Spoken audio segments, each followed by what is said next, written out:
with nothing to protect them but everything to protect. They flew at night, ready for a fight under the moonlight. Those were the night witches of the Soviet Air Force.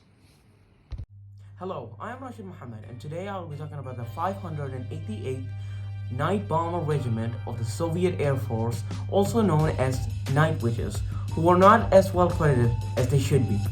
The idea for the squadron came from Marina Ruskova, who is famous for being the first female navigator in the Soviet Air Force and her many long-distance records.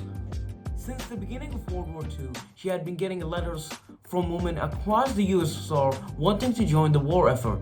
They were allowed to play supporting roles, but many of them wanted to play a more important role, such as gunners and pilots. They wanted to have the ability to fly on their own and defend their country.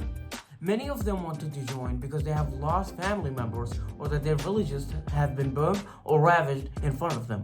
So Marina decided to petition the idea of an all-female fighting squadron to the leader of the USSR at the time, Joseph Stalin. And on October 8th of 1941, Stalin gave orders to make 3 all-female Air Force units. Marina quickly filled out her teams from more than 2,000 applicants. She selected over 400 women for each one of the 3 units. Most were still young adults, ranging in age from 17 to 26. The people who were selected moved to Ingalls, a small town from north of Stalingrad, to begin their training at Ingalls School of Aviation. They went through a highly compressed education that they were expected to learn in a few months, even though it took most soldiers several years to grasp. Each recruit had to train and perform as pilots, navigators, maintenance, and ground crew. Other than the learning curve, the women faced skepticism from some of the male members of the military, who believed they didn't add any value to the combat effort. Marina did her best to prepare her women for these dumb attitudes, but they still faced sexism, long nights, and really terrible conditions. Steve Prowser once said, "The men didn't like the little girls going to the front lines. It was a man's thing." The all-female group was later nicknamed Nichthexen by the Germans, Nachthexen. which translated into night witches. They were called that because of the whooshing noises their wooden planes would make, which resembled a sound of a sweeping broom. The women loved that nickname because why not? It's pretty cool. There were 12 commandments the night witches developed. The first was to be proud of themselves for being women. Killing Germans was their job, but in their downtime, the fearless flyers still did needlework, patchwork, decorated their planes with flowers, and danced. The Poliker Prover, which was the plane they used, could only carry 2 bombs at a time, one under each wing. In order to cause significant damage to the German front lines, the regiment sent out up to 40 two-person crews a night.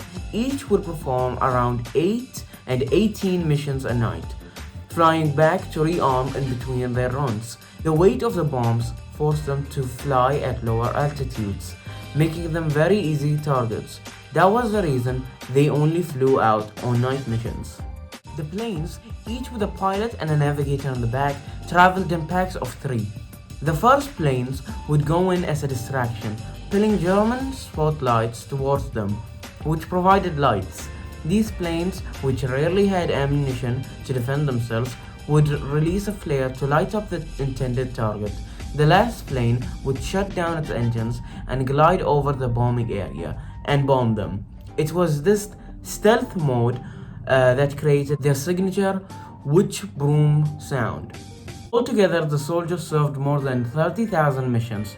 They lost 30 pilots, and 22 of the flyers were awarded the title Hero of the Soviet Union.